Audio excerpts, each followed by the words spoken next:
statement. It's not a hadith, but it's true. That if you know yourself, you will come to know Allah. If you come to know your limits, you'll come to know the limitless, who is Allah, right? Allah is the limitless. If you know your limits, you know yourself as a human being, you'll come to know your Lord. Right? And this is what worship brings about. Inner understanding, and then with this inner understanding, you come to know Allah, right? And have an understanding of who the Lord of the worlds is. But as it concerns taming the ego and disciplining the ego, this is what these muhlikat concern, right? The Prophet, he has a very powerful hadith that the person, the ajiz, man atba, or the full hadith is that al-kaysu man dana nafsa wa amila lima ba'd al-maut. Al-kaysu man dana nafsa wa amila lima ba'd al-maut. Wal-ajizu wal-ajizu man atba'a nafsahu hawahu wa tamanna ala Allah. Right? وَالْعَاجِزُ مَنْ أَتْبَعَ نَفْسَهُ هَوَاهُ وَتَمَنَّى عَلَى اللَّهِ. Translation: the wise person, the smart person, the person who has some common sense, right? Has some understanding, some wisdom, that this person practices his religion to the best of his or her ability. And they also prepare for what comes after death. Two things. So that you do the best you can in practicing your religion, treating yourself with religion, by the way. It's a shifa, reading Quran, istighfar, salawat upon the Prophet. Right, these sort of things. We know them. Then, and then preparing for what comes after death. And it is the case that the one who is foolish, or the one who is foolish, the imbecile, this is the one who basically follows his desires, does anything he wants to do, and then has the audacity, him or her has the they have the audacity to say that Allah will forgive it, it's going to be okay, no big deal, right? So you do a sin, no big deal, it's like a fly that you just shoo away, it's no big deal, right? So this is the ajiz, this is the person who's an imbecile. So with these muhlikat, these are things that Imam al-Ghazali tells us to leave, because they effectively bring about a person's destruction. And in another hadith, it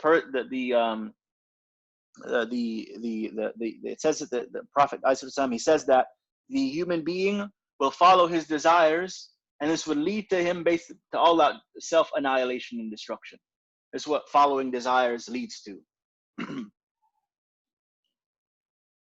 Okay, so we continue. As it concerns disciplining the ego, we mentioned a few things. We said controlling our speech and speaking less, right? Controlling our speech and speaking less, one thing. Second thing, sleeping less, controlling how much we sleep, being balanced with sleep, not oversleeping. 3, controlling how much we eat, right? 4, we have doing more dhikr. And with these things, we should attempt to do them in stages. Now, for example, if a person realizes, well, I'm sleeping too much, well, if we realize that, there's a lot of different remedies to sort of that. One of the things is that you can, of course, set an alarm. But let's say you're sleeping like, I don't know, some people may sleep like 11 hours a day. You say, well, 11 hours is too much, and of course it's too much. 11 hours a day. You say, well, I'm going to cut that down by 15 minutes over the next month. The next month after that, you cut it by 15 minutes more. Then the third month, 15 minutes more, right? Fourth month, 15 minutes more, like this. And you work yourself into maybe sleeping less and being more balanced and taking more advantage of your time during, right? So this is a remedy. Other remedies as well, no doubt. Also, so we mentioned 4 now. He mentions here, he goes into talking about the stomach and guarding our stomach, especially from haram, but also making sure that we're not gluttonous, that we don't overeat, eating too much.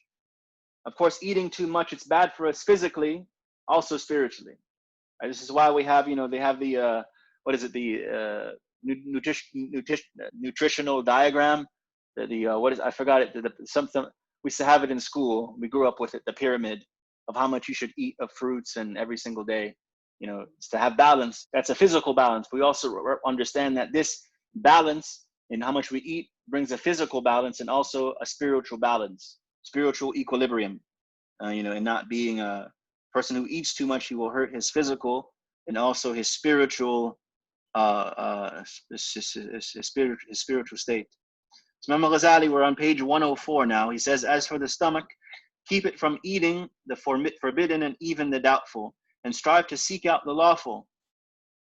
Once you have obtained what is lawful, try not to eat to repletion, for indeed satiety hardens the heart, ruins the intellect, and hinders one's ability to memorize.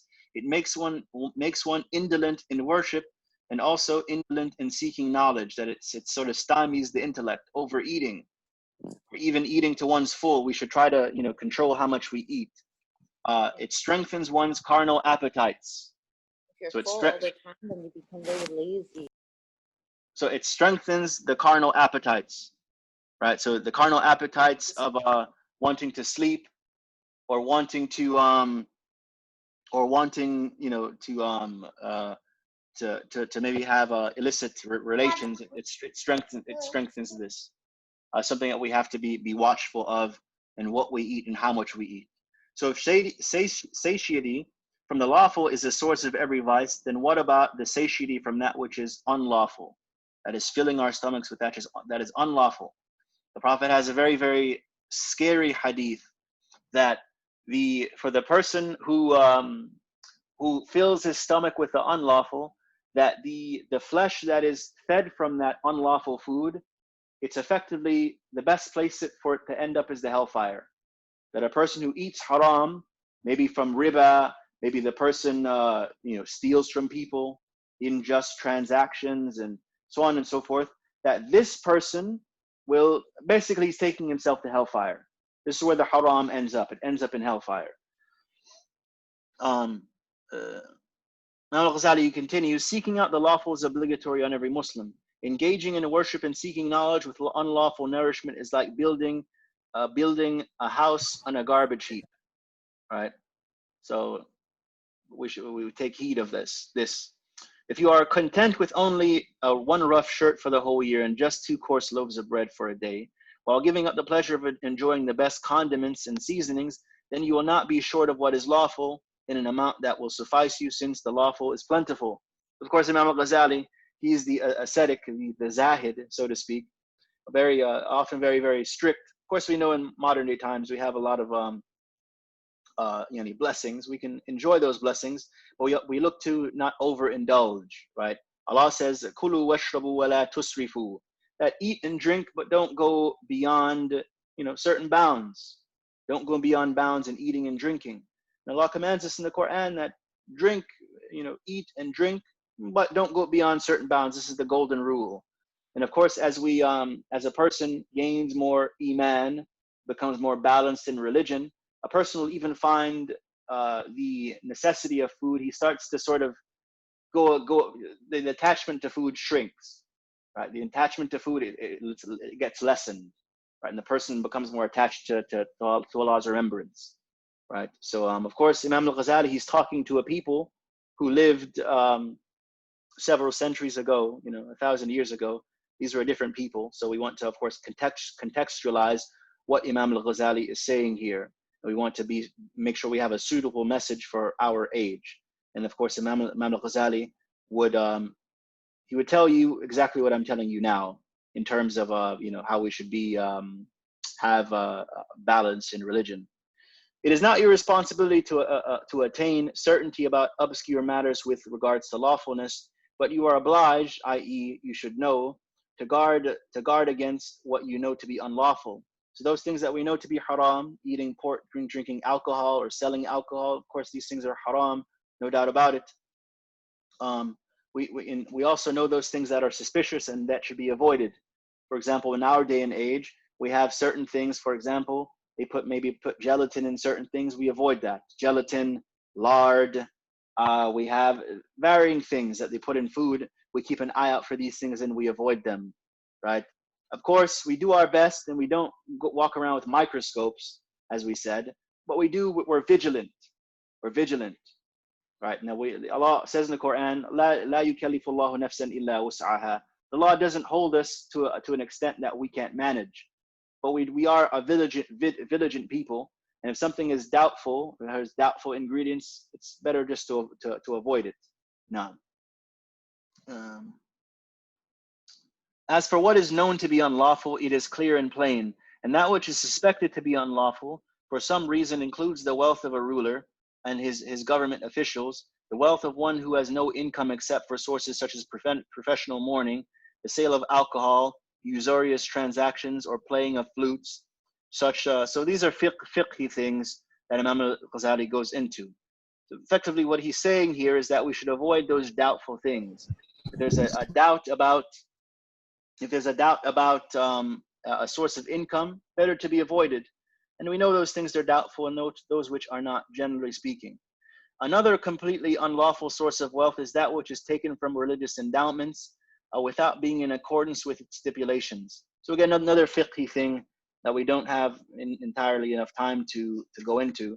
But effectively what he's saying is this, that we should be a people who fulfill trusts and not be a people who are treacherous. That, for example, if a person gives us money to be donated to the masjid, that we don't take this and use it for some other purpose. Or let's say a person donates to the masjid to build, let's say, or to get new prayer rugs. It is not appropriate for us to take that money and say, okay, we need a new roof. Let's just use that money to get a new roof. It's not appropriate, right? So the person gave the money saying, okay, we should get new prayer rugs. Then you use the money for that specific purpose, right? Because the person gave his money. This is it's a trust that you took, and you should use it for that purpose. That's what Imam al-Ghazali is talking about. He's talking about some political games that people used to play in his times. They would take people's money, but then use it for other purposes, which is, of course, haram.